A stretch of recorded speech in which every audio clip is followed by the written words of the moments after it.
नमस्कार,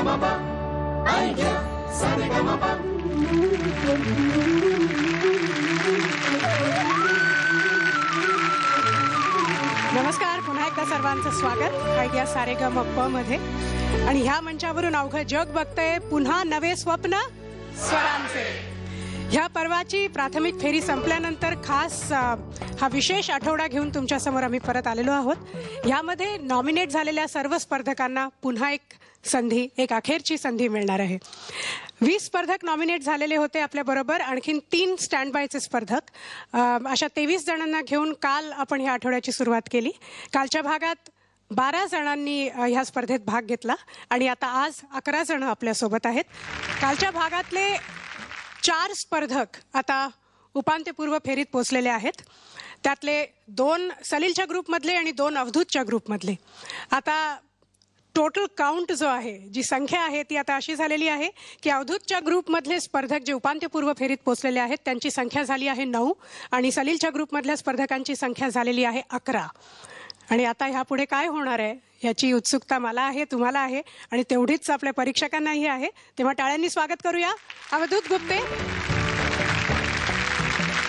डॉक्टर सलील कुलकर्णी. आज आपल्यासोबत 11 स्पर्धक आहेत आणि 11 जण असल्या कारणाने प्रत्येकाला गाण्याची एकच संधी मिळणार आहे आणि ती एकच अखेरची संधी उपांत्यपूर्व फेरी गाठण्यासाठी. So wish you all the best.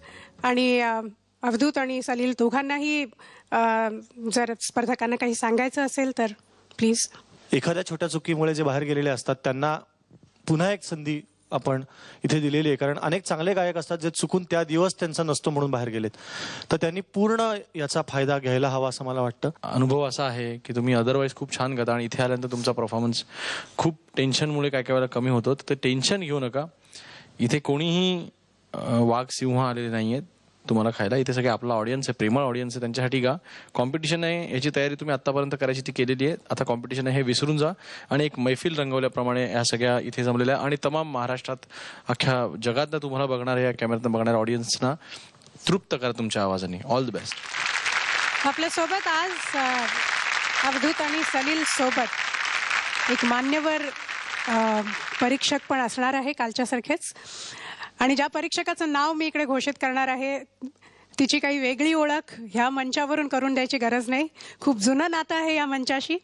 आपल्या सगळ्यांची आवडती जोरदार टाळ्यांनी स्वागत करूया देवकी पंडित. नमस्कार देवकी, खूप खूप स्वागत आणि मनापासून बरं वाटतंय तुला पुन्हा या मंचावर बघून. मला सुद्धा खूप आनंद होतो तुला भेटून, तुम्हा सर्वांना पाहून आणि अशाच जोमात सारेगमप पुन्हा सुरू झाले याचा आनंद आहे. अवधूत सुद्धा. देवकी, आपण आयडिया सारेगमप स्वप्न स्वरांचे ह्याची सुरुवात तुझ्यापासून झाली आणि आज पुन्हा नवे स्वप्न स्वरांचे. आणि आपल्यासोबत आज हे सगळे स्पर्धक आहेत, हे नॉमिनेट झालेले आहेत. काही यातले स्टँड बाय स्पर्धकही आहेत. त्यांना आज एक संधी मिळणार आहे. तर ह्यांना काही सांगायचं आणि ह्या एकंदर पर्वाबद्दल जर तुला काही सांगायचं असेल तर. संधी मला वाटतं आयुष्यात प्रत्येकाला केव्हा ना केव्हा तरी मिळतच असते आणि त्या संधीचा तुम्ही पुरेपूर फायदा घेतला पाहिजे. एवढा फायदा की इथे सेमीफायनलमध्ये यायचं आहे किंवा आपल्याला जिंकायचं आहे, ह्याच्या व्यतिरिक्त मला असं वाटतं लोकांची आत्ता तुम्हाला मनं जिंकायची आहेत. आणि या पर्वाबद्दल बोलायचं झालं तर मला असं वाटतं की एक आपल्याला सिद्ध होतं आहे की महाराष्ट्रामध्ये अनेक कलाकार आहेत अजून ज्यांना पुढे यायचं आहे आणि हे असंच चालू राहील.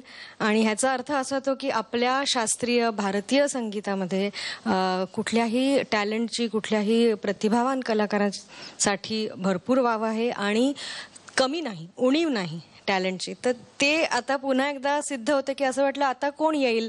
इतके तर होऊन गेले, इतके लोक गाता आहेत अजूनही, तरी सुद्धा ह्यांना ऐकल्यानंतर असं वाटतं की आहेत अजून टॅलेंटेड मुलं आहेत आपल्याकडे. आणि मी उपकृत आहे झी मराठी आणि आपल्या सर्व सारेगमपच्या टीमची की इतकं पुन्हा त्यांनी संधी या मुलांना दिलेली आहे. तर त्यांचे आभार आणि तुम्हा सर्व रसिकांचे पुन्हा आभार.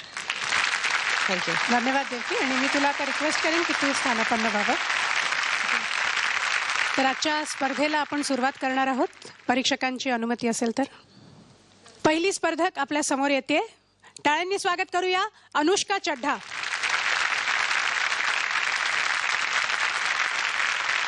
हाय अनुष्का. हाय, कशी आहेस तू? एकदम मस्त.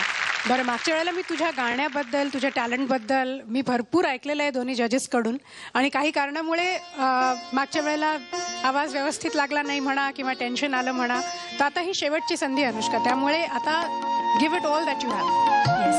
आणि मला पुढच्या फेरीत तुला बघायला खूप आवडेल. नक्कीच. Wish you all the best. श्रावणात घननिळा बरसला, श्रावणात घननिळा बरसला, रिमझिम रेशीम धारा उलगडला, झाडातून अवचित हिरवा मोर पिसारा, श्रावणात घननिळा बरसला.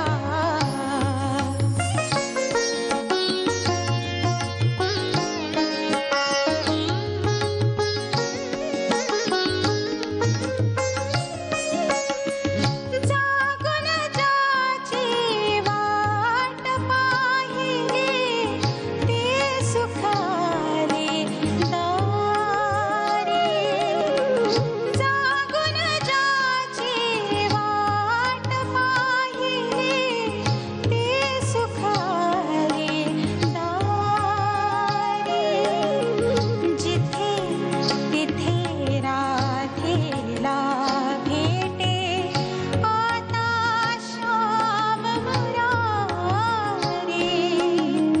जिथे तिथे राधेला भेटे, आता श्याम मुरारी.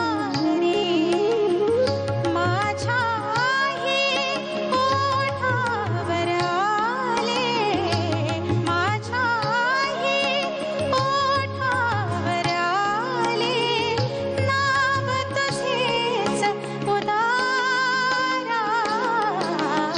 श्रावणात घननिळा बरसला. छान झालं अनुष्का. तुला स्वतःला कसं वाटलं तुझा परफॉर्मन्स? छान. छान वाटलं. वंडरफुल. मग अवधूतच्या ग्रुपमधली आहेस तू. आपण सलीलपासून सुरुवात करूया. हो. हे गाणं मात्र मला असं वाटतं की ते रामानी अश्वमेध यज्ञ करून तो अश्व सोडला होता ना, की पकडून दाखवा, तसं खळे काकांनी केलेलं गाणं आहे की हे गाणं करून तुम्हाला दिलंय, गाऊन दाखवा. आणि ते पकडायला लवकुशच पाहिजे असं वाटतं. तर मला असं वाटलं की ते निवडण्यामध्ये तुझे कन्व्हिक्शन दाखवलंस, ते कन्व्हिक्शन गाताना थोडं कमी पडलं. तुझा आवाज खूप सुंदर आहे. थँक्यू. परंतु नुसत्या आवाजावरती तुम्ही गाणं नेऊ नाही शकत. त्याकरता तुला कॉम्पोजिशनचं जे मर्म आहे, त्याच्यातलं जे इसेन्स आहे, ते कळणं फार आवश्यक आहे. कारण त्या कॉम्पोजिशनमध्येच पूर्ण एक्सप्रेशन रेडी आहे. कलाकारांनी फक्त गायचंय. दुसरी गोष्ट म्हणजे तुझ्या आवाजामध्ये थ्रो आहे, सगळं आहे, सुरेलपणा सुद्धा बऱ्यापैकी आहे, परंतु फ्लिकर आहे, कंप आहे, नको तिकडे. आता सुरुवातीलाच श्रावणात असं आहे, घननिळा बरसला, असंच पाहिजे. हे खळेकाकांचा आग्रह असतो, त्याचं कारण आहे. तर तू ते पाहिलंस तुझ्या आवाजात, ते अजून सुंदर वाटेल. जरूर. आज देवकीताई आल्यानंतर मला एकदम असं माहेरी आल्यासारखं वाटतंय. मी देवकीला सुरुवातीला तेच सांगत होते की अवधूतला आजकाल तुझी खूप आठवण येते. दर आज याची episode मध्ये. बंद होईल ना. नाही, मी किती रडतो माहितीये तुमच्या आठवणीत. अरे अरे, हा किती सारखा, हा पण चांगला बोलतो, मी पण चांगला बोलतो, काय मजाच येत नाही. हो ना, असं कोणतरी पाहिजे ना तिखट बोलणार. नाही, पण तुझ्या चांगल्यासाठी बोलते. नाही नाही हो देवकीताई. असो, तुझं गाणं माझ्या मते जर का विचारशील तर तुझ्या आधीच्या गाण्यांच्या कंपॅरिझन मध्ये तुझं गाणं नक्कीच चांगलं झालं. त्यामुळे तू स्वतःशी असलेली कॉम्पिटिशन जिंकलेली आहेस. ओके. आणि घाबरली नसतीस तर त्या ज्या जागा चुकल्या किंवा जागा चुकल्या म्हणण्यापेक्षा त्याचं जे टायमिंग होतं ज्या हरकतींचं किंवा त्याच्यातल्या कॉम्पोजिशनचं जे टायमिंग होतं ते पुढे मागे झालं, ते झालं नसतं घाबरली नसतीस तर. निकाल आपल्याला भागाच्या शेवटी कळणारच आहे काय आहे. All the best. Thank you. Sa-re-ga-ma-pa, I get sa-re-ga-ma-pa.